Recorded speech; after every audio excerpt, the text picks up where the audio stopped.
When my parents went missing in Alaska, my younger brother and I were summoned to the lawyer's office to hear their will. That day, my parents' lawyer announced that my brother would inherit a magnificent beachfront mansion in Miami worth over $1.2 million along with liquid assets, including cash, stocks, and several bank accounts. And me, I was left with a dilapidated wooden cabin, standing alone in the middle of a frigid wilderness forest. That night, my fiancée slammed her engagement ring on the table and walked out to chase after my brother of all people. I felt like the entire world had turned its back on me. But when I opened the creaky door of that rundown cabin, I was stunned. Hidden inside was a secret map leading to mineral deposits worth over $500 million. I kept it a secret, remembering my father's words, a native Alaskan who once taught me, money means nothing if it comes at the cost of nature. But then, during a moment of mockery from my brother and ex-fiancé, I let slip just one sentence, and the secret shattered like glass hitting the floor. From that moment, my brother and I were thrust into a bitter battle over the inheritance, unaware that the ones pulling the strings behind it all were our parents. Hello, my name is Francis Nonick.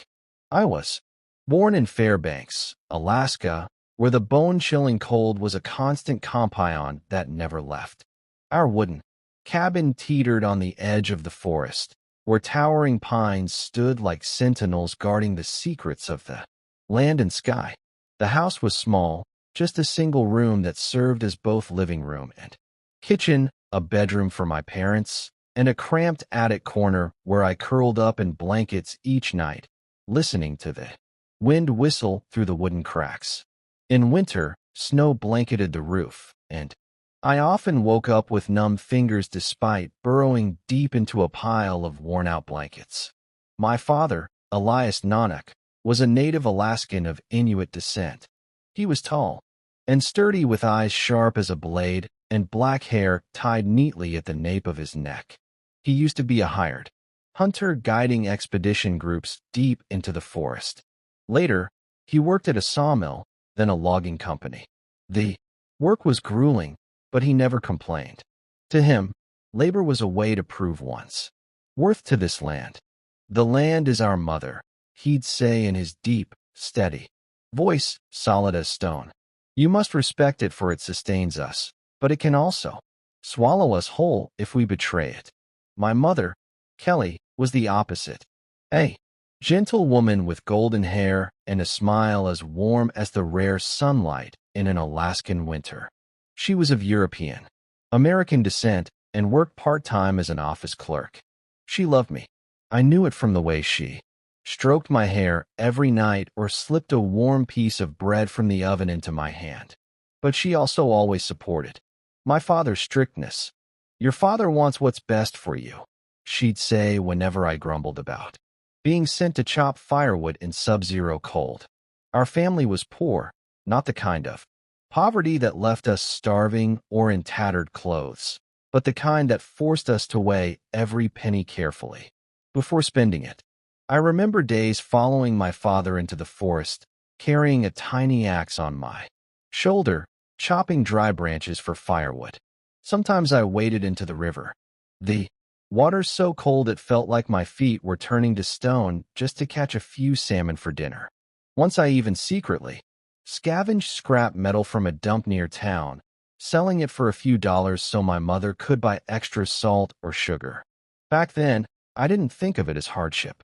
It was just how we lived, how Mother Alaska forced us to live. My father taught me everything about survival. By age 4, I could start a fire with just a flint and a few dry twigs. By 6, I could build a sturdy makeshift shelter in the forest, strong enough to withstand a blizzard. By 8, I could track a moose through the woods, though I was never strong enough to hunt one on my own. My father didn't just teach me skills. He taught me a way of thinking. Never take more than the land allows, he said when we fished. Take only what you need to live and leave the rest for tomorrow. My childhood was shaped by those harsh days when the cold of Alaska seeped into every breath. I didn't have fancy toys or know the luxury of extravagant trips. Instead, my childhood was the boundless forest, the icy river, and nights huddled by the fire, listening to my father tell stories of our Inuit ancestors, the spirits of the wind, and the mysteries of Mother Earth. Those years forged me into a boy who grew up fast, quiet, and reserved. At school, the other kids called me Forest Boy because of my father's worn-out jacket, my calloused hands used to wielding an axe, and my refusal to join in their noisy games. I didn't care. I knew I was different. While other kids dreamed of cars and color TVs, I dreamed of journeys deep into the forest where it was just me and the whispers of the land and sky. Harsh as it was, that childhood gave me a quiet pride and an unyielding will, enough to face any challenge that nature or life could throw at me. But I never imagined that the greatest challenge would come not from the biting cold of Alaska or the long nights deep in the forest. It came from my own family, from my younger brother Curtis, and from the changes that sudden wealth brought to our once humble home. When I was 9, everything in our lives changed overnight, as if Mother Alaska had suddenly smiled upon us. My father, Elias, who was used to grumbling at logs in the sawmill, caught the attention of a large mining company. They needed someone who knew every hill, every stream in this land, and my father, with his razor-sharp eyes and a memory for terrain like a living map, was the perfect choice. The new job brought a salary we could only have dreamed of before, enough to pay off debts, enough for my mother to stop counting every penny when buying groceries. For the first time in our lives, our family escaped the shadow of poverty. We left Fairbanks, leaving behind the old wooden cabin where I used to huddle in the attic, and moved to a new house in Anchorage, Alaska's largest city. Our new home had a proper fireplace, clear glass windows, and no gaps for the wind to sneak through. After moving to Anchorage, my mother quit her part-time office job to open a small diner. The diner, located at a bustling street corner, had a wooden sign carved with Kelly's Kitchen and the mouth-watering aroma of freshly baked bread wafting through the neighborhood. Customers flocked in from locals to long-haul truck drivers. My mother smiled more, her eyes lighting up every time she saw the cash register brimming. That same year, Curtis was born. My younger brother, a boy with golden hair, like our mother's, and big sparkling eyes like a summer lake. Curtis came into the world at a time when our family no longer worried about food or clothing.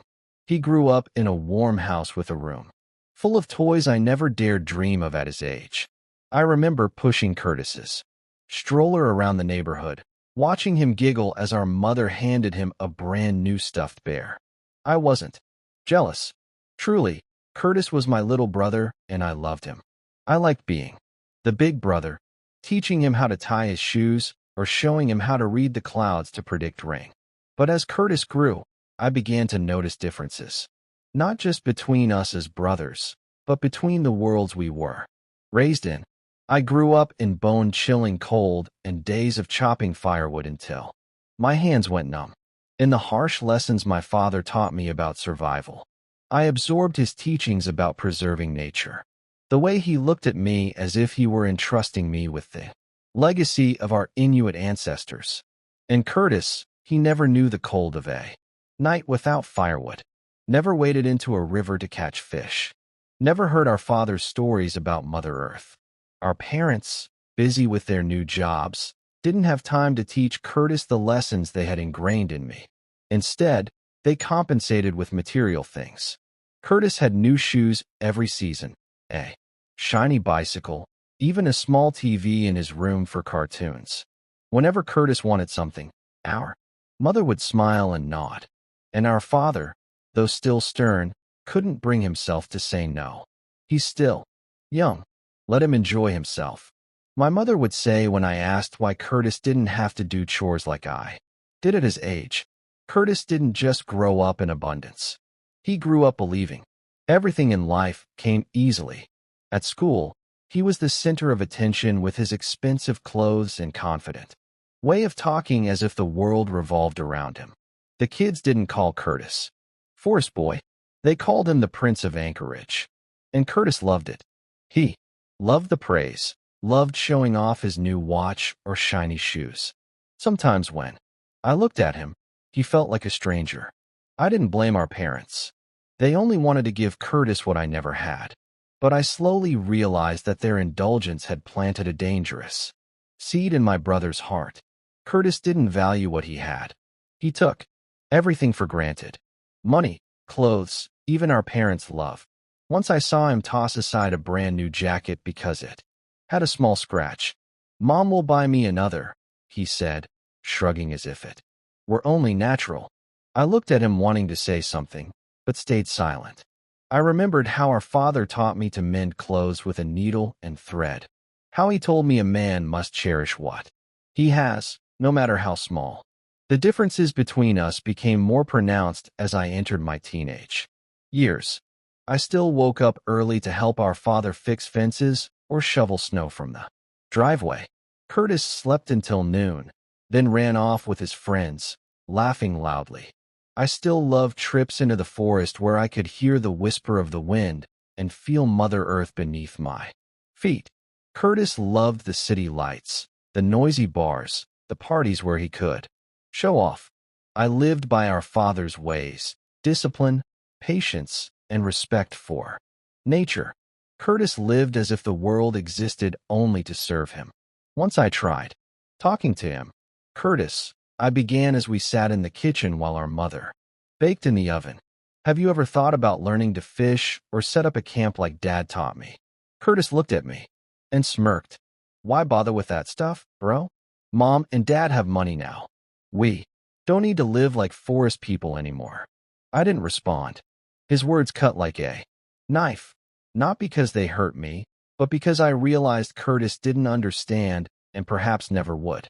In those years, I began to feel an invisible distance growing between me and Curtis. I still loved him, still saw him as my little brother, but I couldn't ignore that we were walking different paths. I was a man of the forest, of Mother Earth, of the harsh but honest lessons. Curtis was a man of the city lights, of glamour, of things that came too easily. I thought that despite our differences, we were still family, that we could still hold hands through those years. But then Amber entered my life, and with her, I learned that love could be a flame that warms the heart, but also a storm that burns away every shred of trust. I met Amber one summer afternoon in Anchorage when the rare sunlight melted the ice on the streets. I was in my mother's diner helping her clean tables. After the lunch rush, the smell of freshly baked bread and coffee lingered in the air, mingling with the chatter and laughter of a few regular customers. I looked up and saw her, Amber, with her gently curled brown hair, eyes as blue as a glacial lake, and a smile that seemed to light up the entire room. She wore a thin sweater, held a book in her hand, and walked into the diner as if she'd always belonged there. "A black coffee and a slice of toast, please," she said, her voice soft but confident, as if she knew exactly what she wanted. I wasn't the type to be easily smitten. Life in Fairbanks had taught me to keep my heart guarded like I kept a fire alive on freezing nights. But there was something about Amber that I couldn't look away from.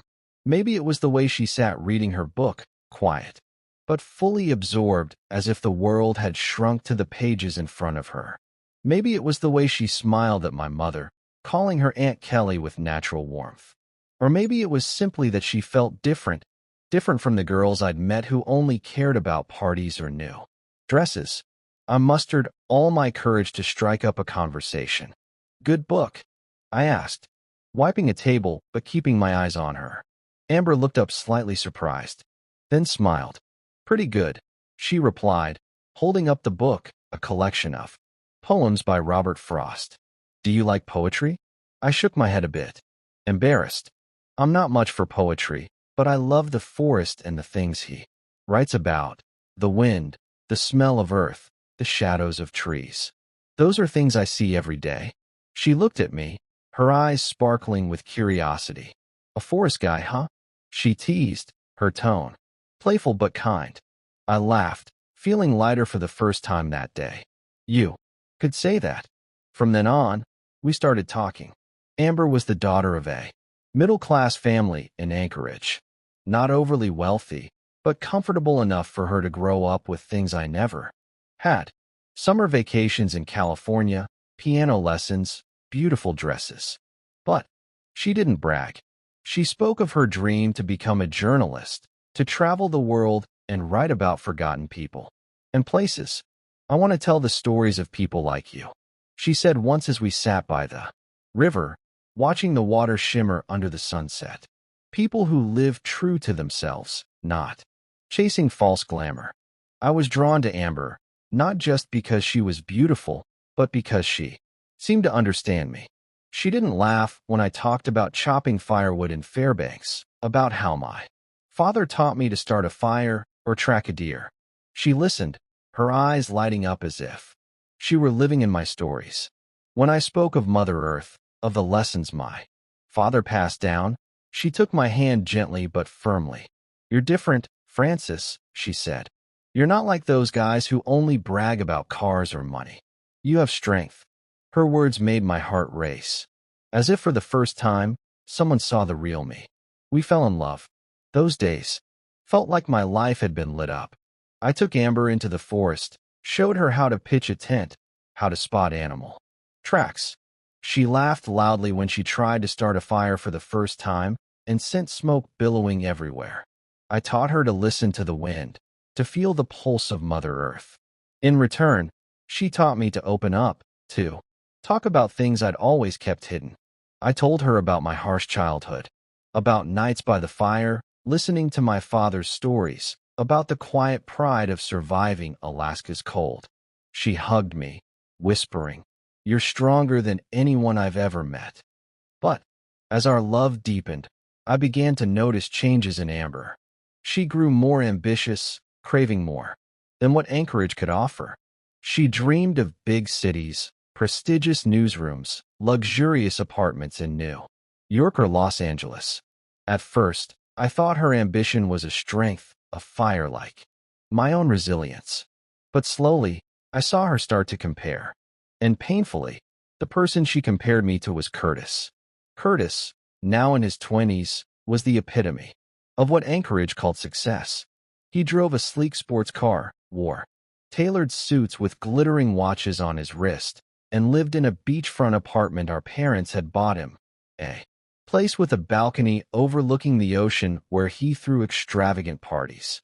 His friends were the elite, young businessmen with confident smiles, beautiful women in elegant outfits, and conversations filled with laughter and clinking glasses.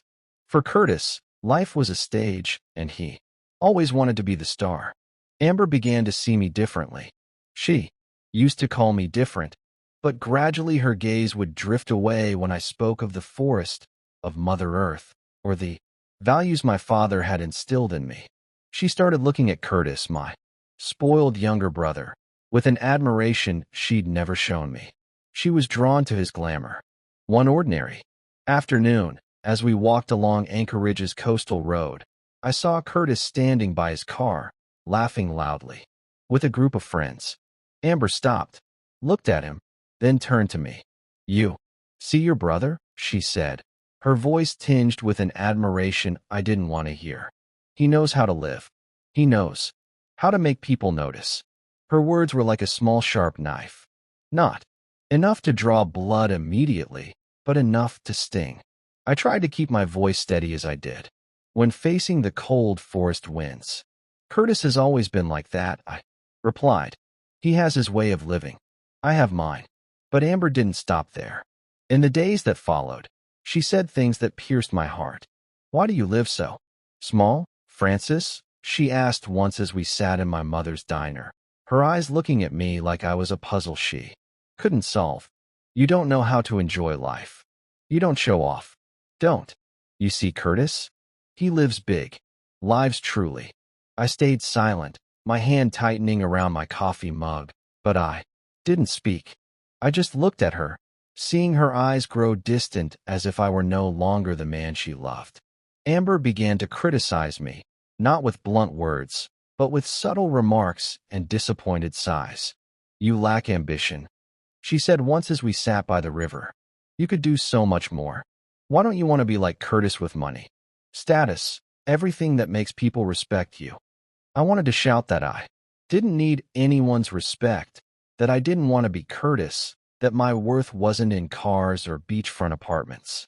But I only stared at the water, feeling a block of ice slowly pressing down on my heart. To Amber, living big meant having wealth to flaunt, spending lavishly, and commanding attention in society.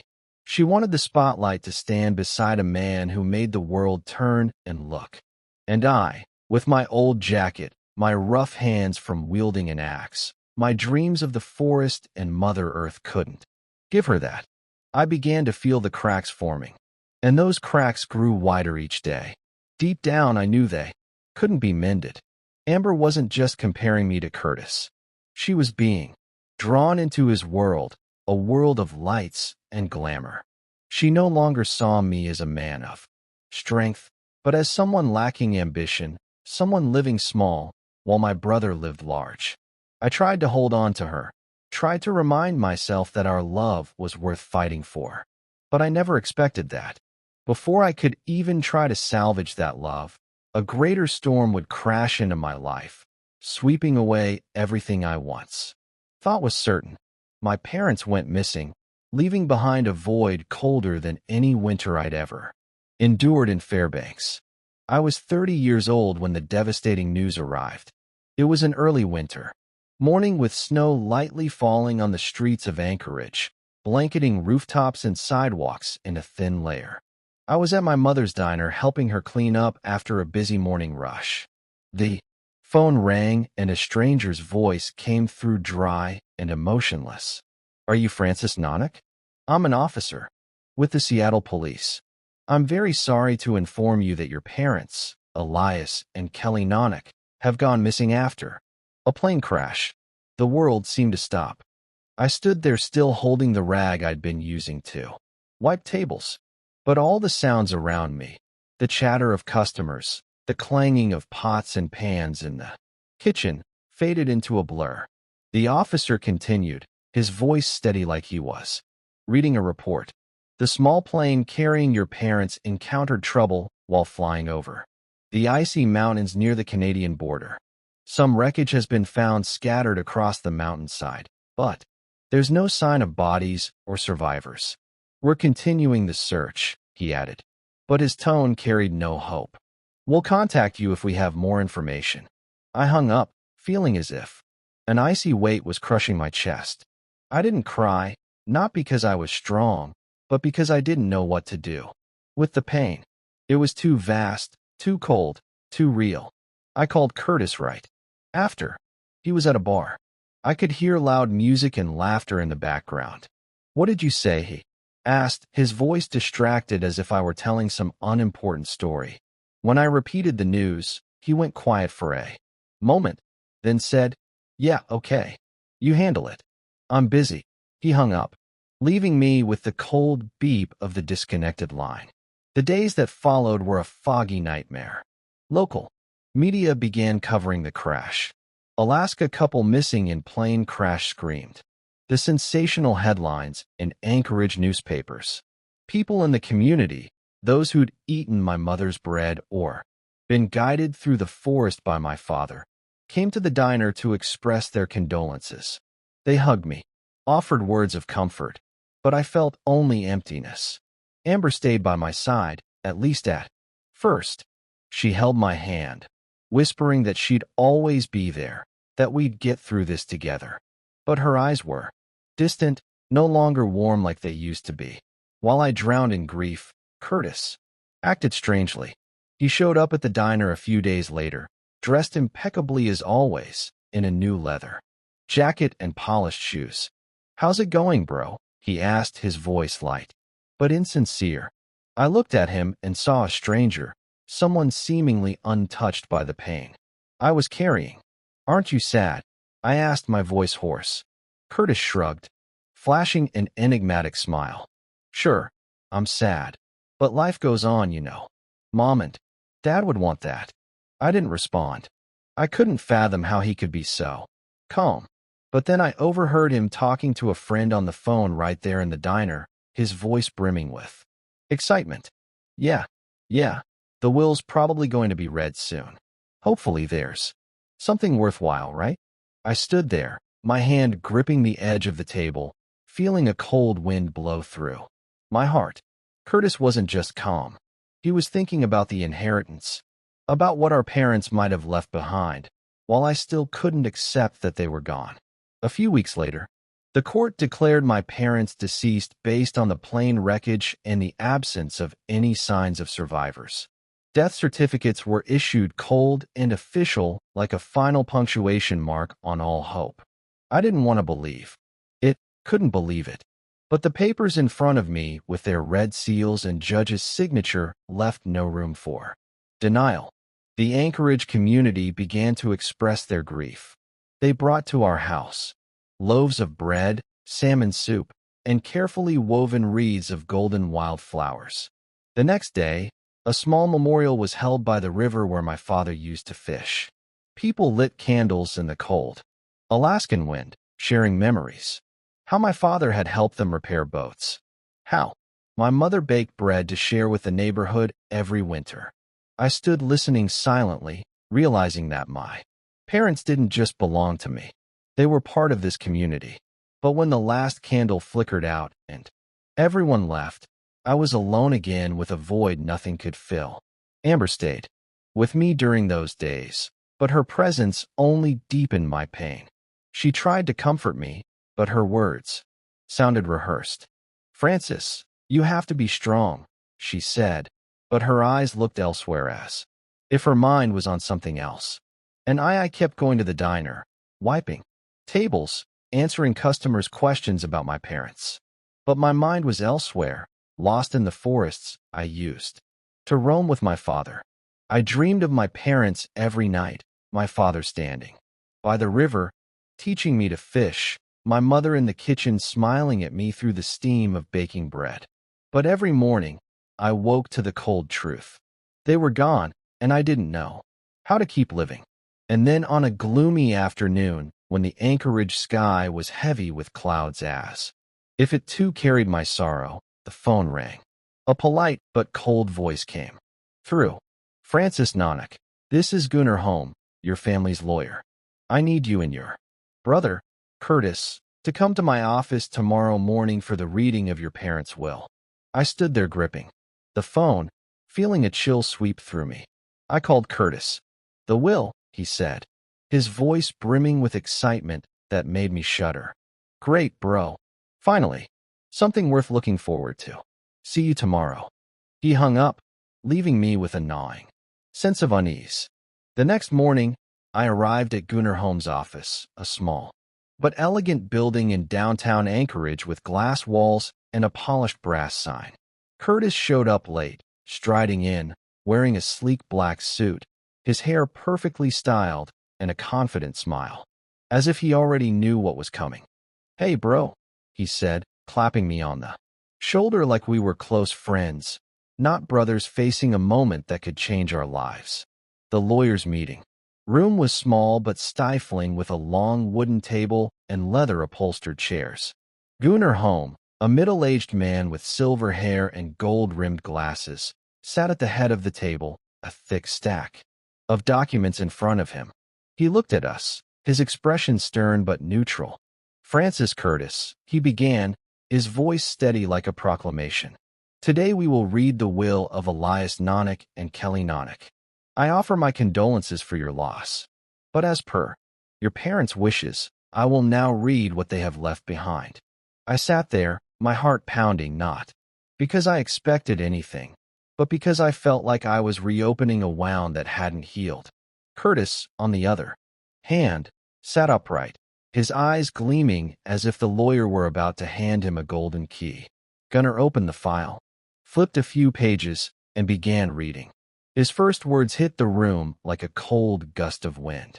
"To our youngest son, Curtis Nonick, We leave the beachfront mansion in Miami, valued at over $1.2 million, along with liquid assets, including cash, stocks, and several bank accounts. The room seemed to hold its breath. Curtis let out a small, triumphant laugh, unable to hide his satisfaction. Gunnar continued, his voice still calm. To our eldest son, Francis Nonick, we leave the wooden cabin in the remote forest near Fairbanks, Alaska, where our family lived in our youth.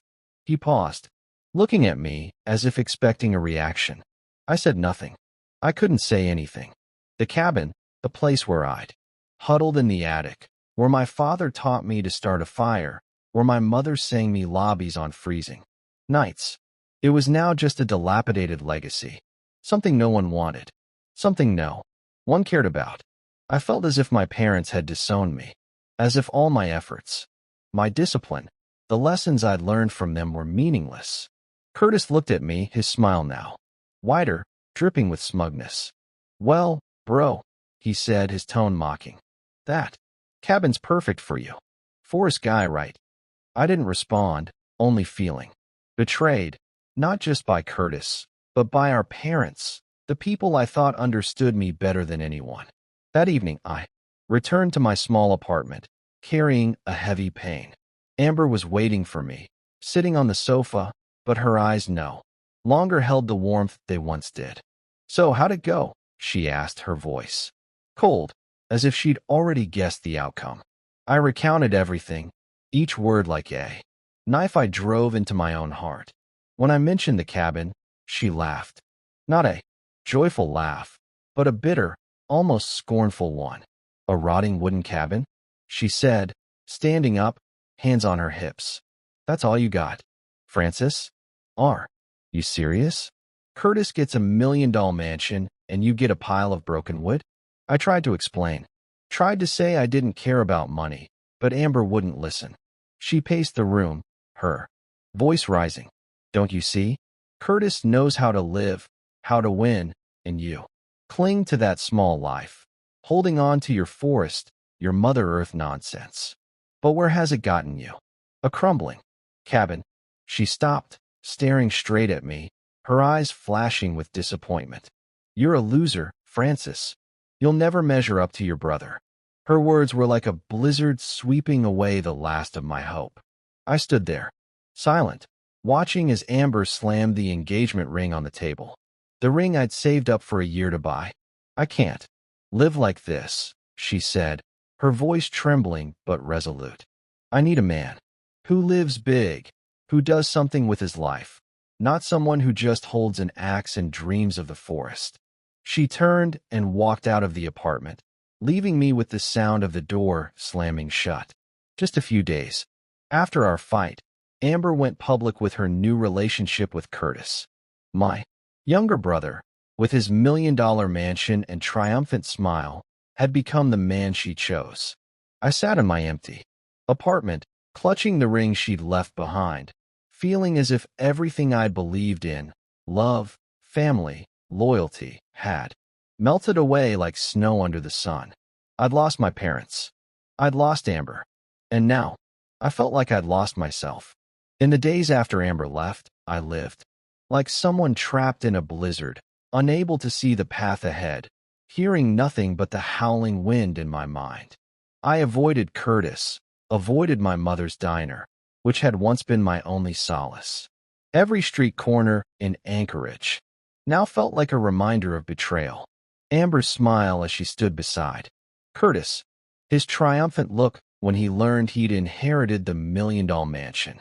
I couldn't stay in this city any longer, couldn't face the pitying glances of neighbors or the whispers behind my back. I needed a place to breathe, a place to rediscover myself. I decided to head to the log cabin in Fairbanks, the legacy my parents left me, though in everyone else's eyes it was just a pile of rotting wood. The journey to Fairbanks was long and cold, like a trip back to my childhood. I drove my father's old beat-up truck through snow-covered roads, flanked by endless stretches of pine forests. Every tree, every hill stirred memories. The land is our mother, my father used to Say his voice is steady as stone. You have to listen to respect it, and the land will answer. I wondered if Mother Earth was answering me now or merely punishing me. The cabin came into view as I turned onto a rough dirt road. It was smaller than I remembered, its roof sagging. The wooden walls grayed by years of rain and snow. The windows were caked with dust. Some planks had rotted, and the chimney looked like it could collapse at any moment. I pushed the door open and the hinges screeched like a lament. Inside, the air was cold and damp, smelling of rotting wood mixed with earth. Faint light filtered through the windows, illuminating the cracked wooden floor. I saw the attic corner where I used to sleep, the fireplace my mother once tended, the small table where my father had carved my name into a piece of wood. Everything was as it had been, but now it felt empty like a house without a soul. I sat on the floor, my back against the wall, letting the pain wash over me. I thought about the will, about how my parents chose Curtis over me, about how Amber chose him over me. I started cleaning the cabin. I swept away dust, cleared broken bits of wood, and wiped down the fireplace. While trying to fix a loose floorboard, I noticed it made a strange hollow sound, as if there was a void beneath it. Curiosity got the better of me, and I used my father's knife to pry the board up. A small wooden compartment appeared, hidden deep under the floor, like a secret kept for years. Inside was an old metal box, rusted at the edges, but still sturdy. My hands trembled as I opened it. Inside was a carefully folded map, its paper yellowed, but still legible. The lines were drawn in black ink, accompanied by symbols in an Alaskan native language, characters my father had taught me when I was young. I spread the map out on the floor, the faint light from the window illuminating the winding lines that led deep into the forest. Some areas were marked with a small triangle, symbolizing a mineral deposit. Others had a black droplet indicating oil, and layered lines represented valuable timber forests. In the corner of the map, in my father's handwriting, was a note. True value lies not in what you take, but in what you keep. I read it over and over, and for a moment, it was as if I could hear his voice in my ear. I leaned closer, tracing each line, my heart pounding as I began to grasp the meaning. The marked lands, if the notes were accurate, held resources worth hundreds of millions of dollars, a treasure beyond anything I'd ever dared to dream of. I sat silently in the rotting cabin, clutching the map, feeling as though my entire life hung in the balance. Part of me screamed to run outside, to shout to the world that I wasn't a failure, not the wilderness fool. Amber had mocked that I held a fortune that could make me richer than Curtis, richer than anyone. But another part, the part my father had patiently shaped, whispered a reminder. Not everything that can be taken should be taken. The land is our mother, and she must be preserved, not stripped bare. My heart began to tear itself apart. I didn't yet know what to do with the map, so I decided to bring it back to my apartment in Anchorage, hiding it in a locked drawer. Every night, I took the map out and stared at it as if it could tell me what I should do.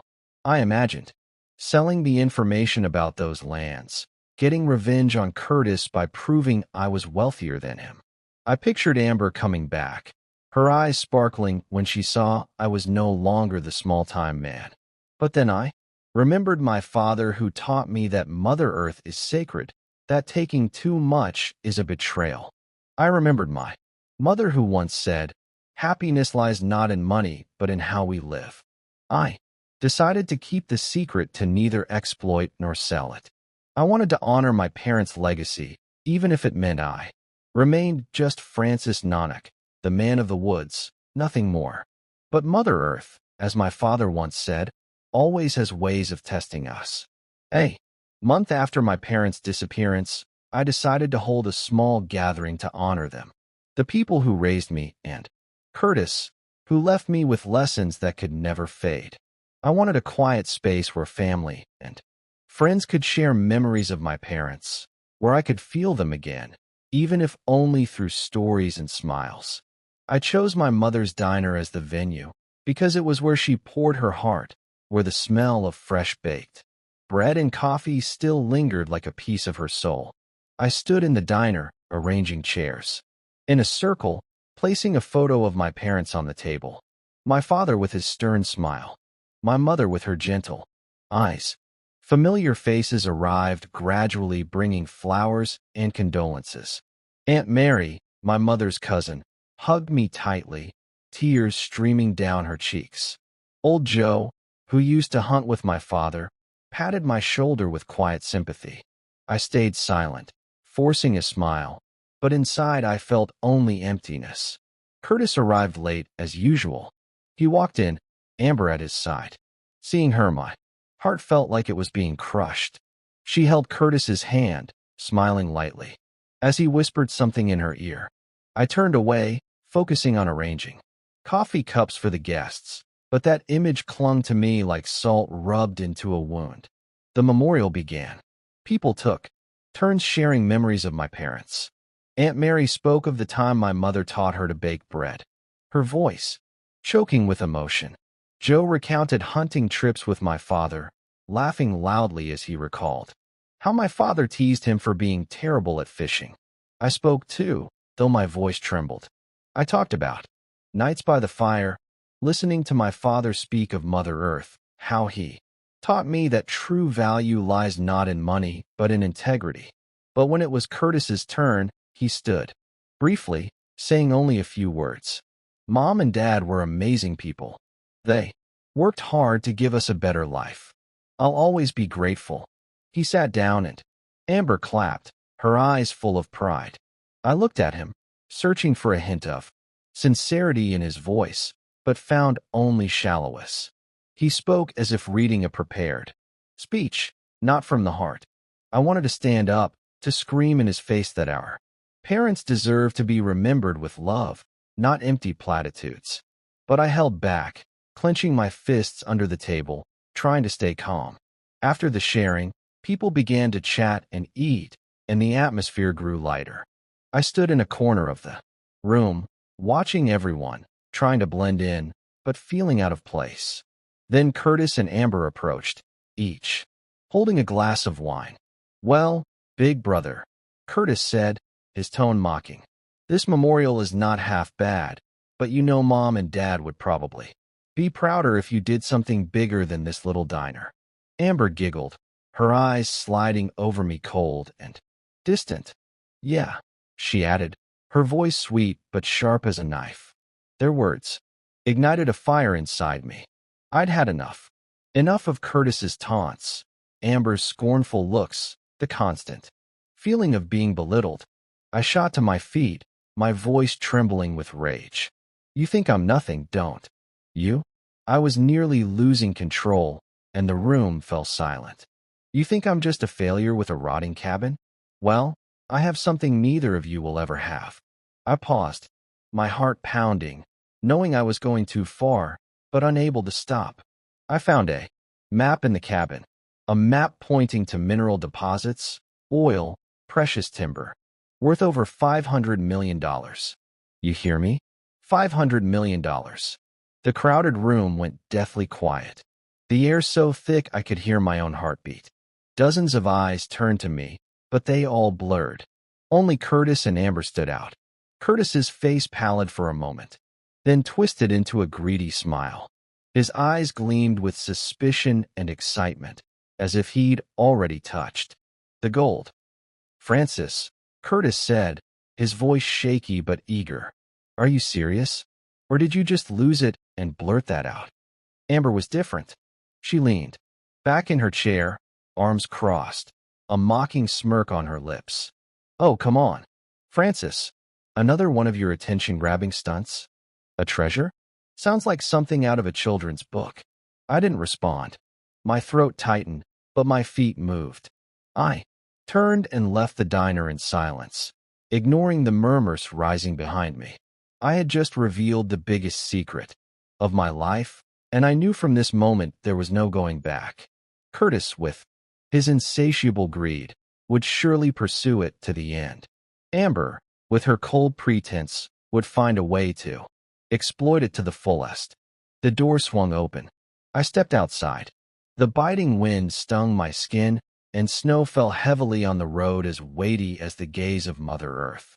Everything seemed to be watching, waiting to see which path I would choose next. Just a few days after the memorial, the real storm began. Curtis didn't waste any time.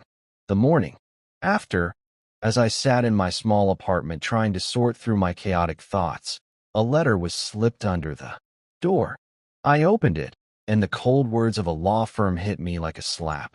Curtis had filed a lawsuit against me, accusing me of concealing family inheritance assets.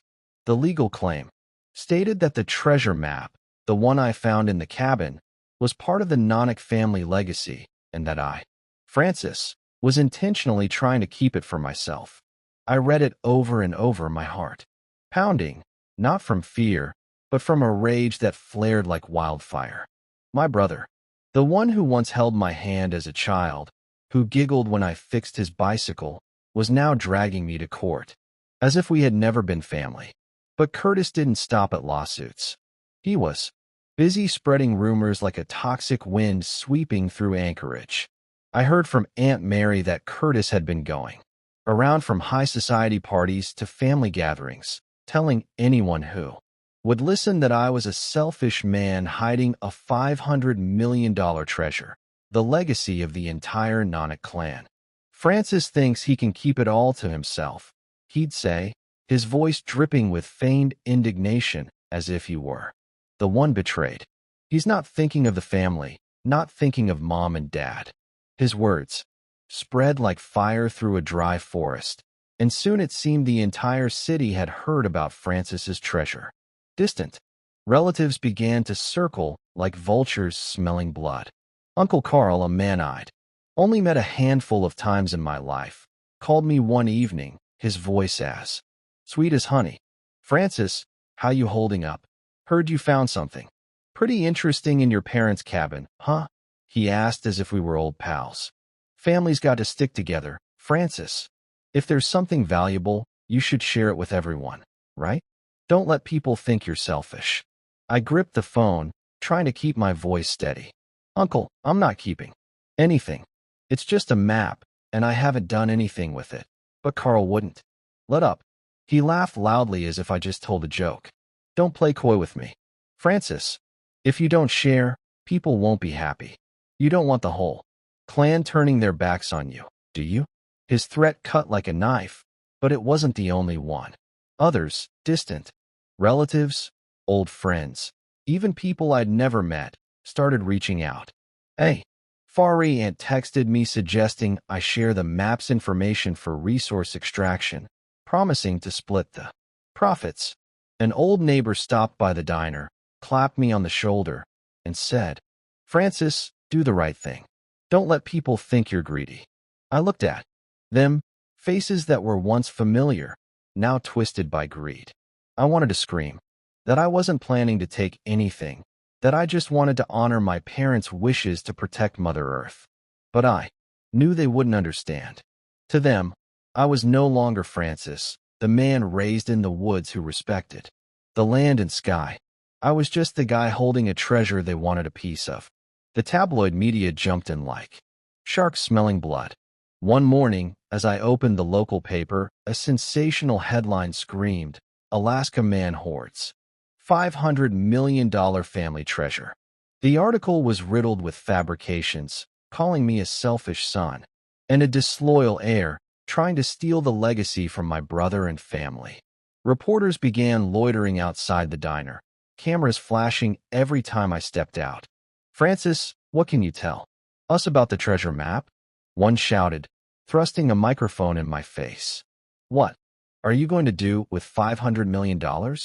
I didn't answer, just kept my head down and pushed past them. But it felt like I was being hunted. Every step I took, I could feel the city's eyes on me as if I were a criminal.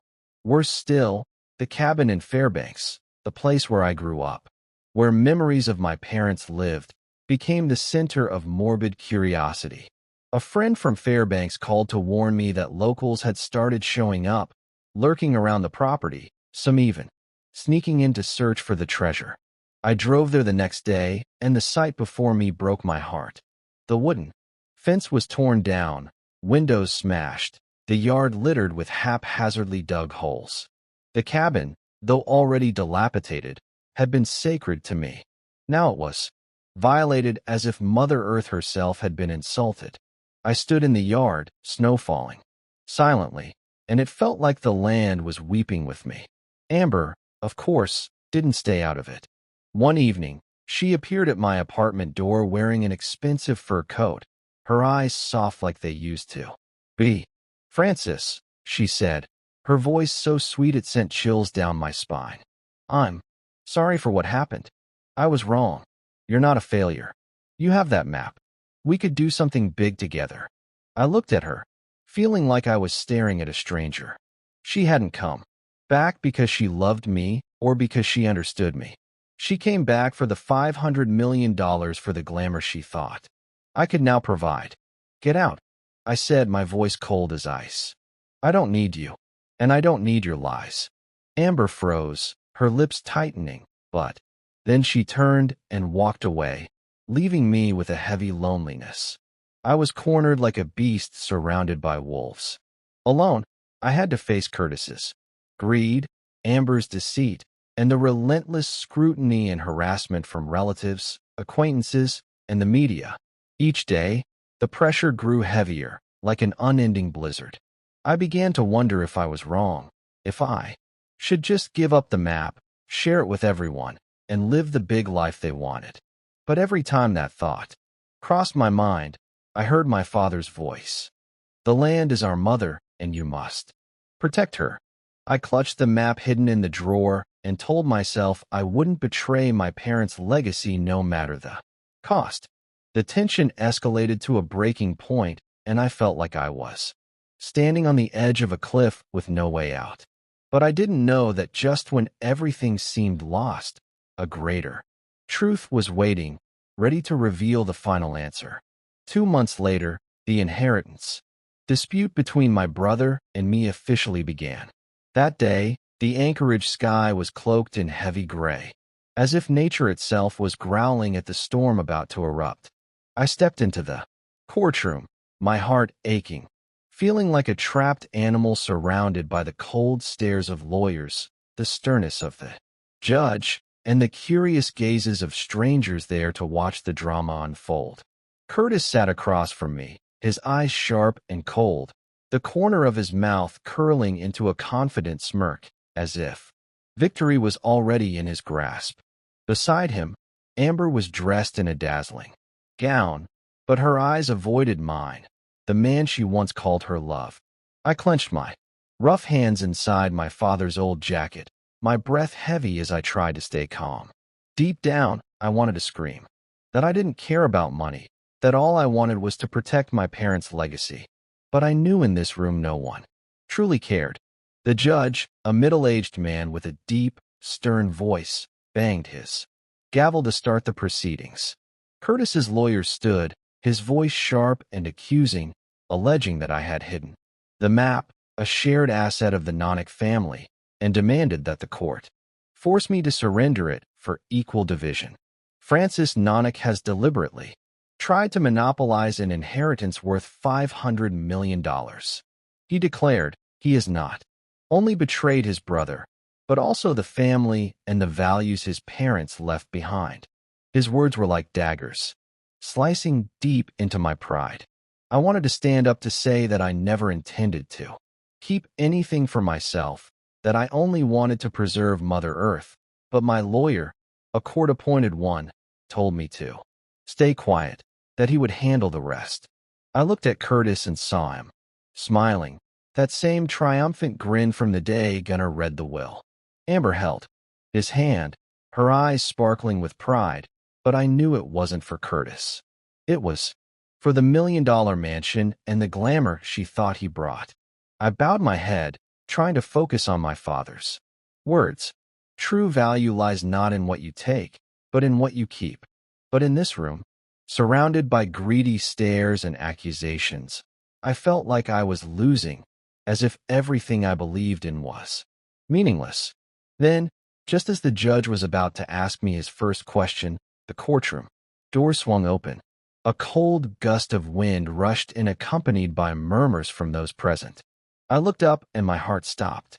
Standing in the doorway with a familiarity that hurt were my parents, Elias Nonick and Kelly Nonick.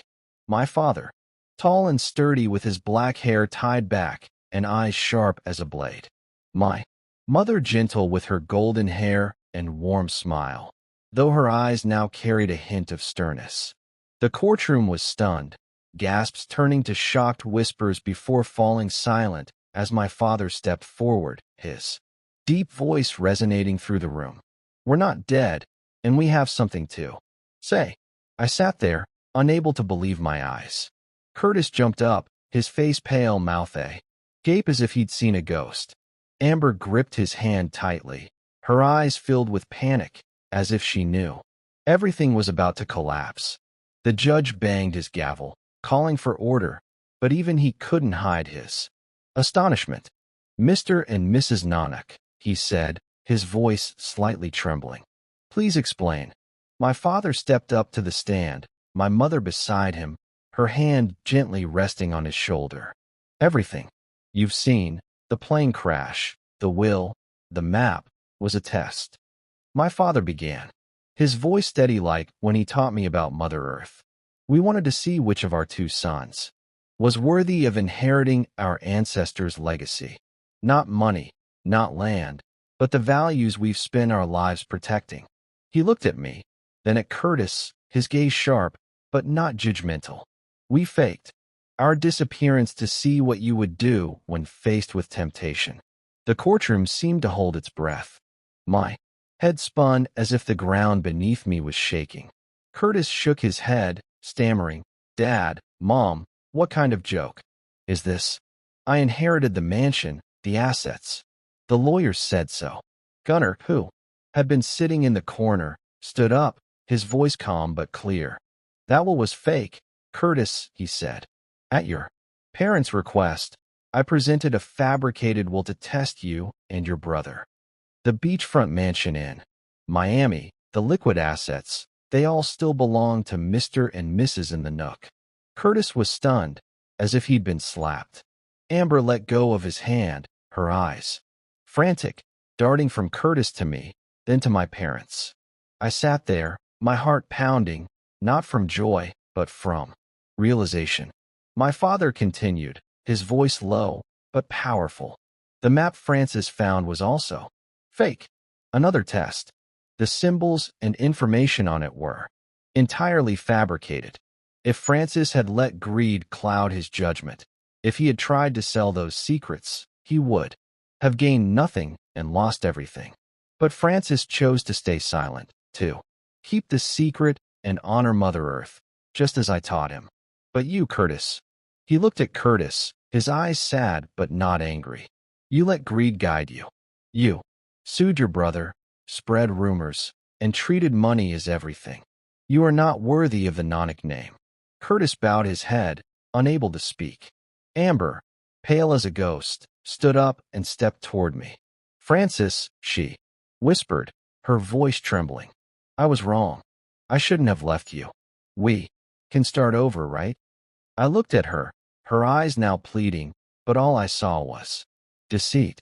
"No, Amber," I said, my voice cold as ice. "You chose Curtis for money, and now you're coming back for money. I don't need you."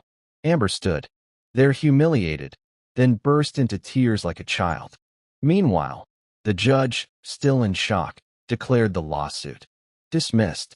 My parents approached me, and my mother hugged me tightly, tears streaming down her cheeks. "You did the right thing, Francis," she whispered. "You're the son we've always been proud of." Curtis, now empty-handed, fell to his knees before our parents in the courtroom. "I'm sorry," he said, his voice choked with sobs. "I was wrong. Please give me a chance." My father looked at him, his gaze stern but not unforgiving.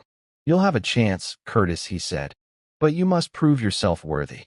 Live a year in the forest as I did, and learn to respect Mother Earth. If you can do that, you'll have what you deserve." Curtis nodded, tears streaming down his face, and I saw in him a glimpse of the little boy who used to hold my hand. Years ago, that evening, in the wooden cabin in Fairbanks, where memories of my childhood still lingered in every weathered plank, I sat with my parents for the first time since those agonizing months when I thought I'd lost them forever.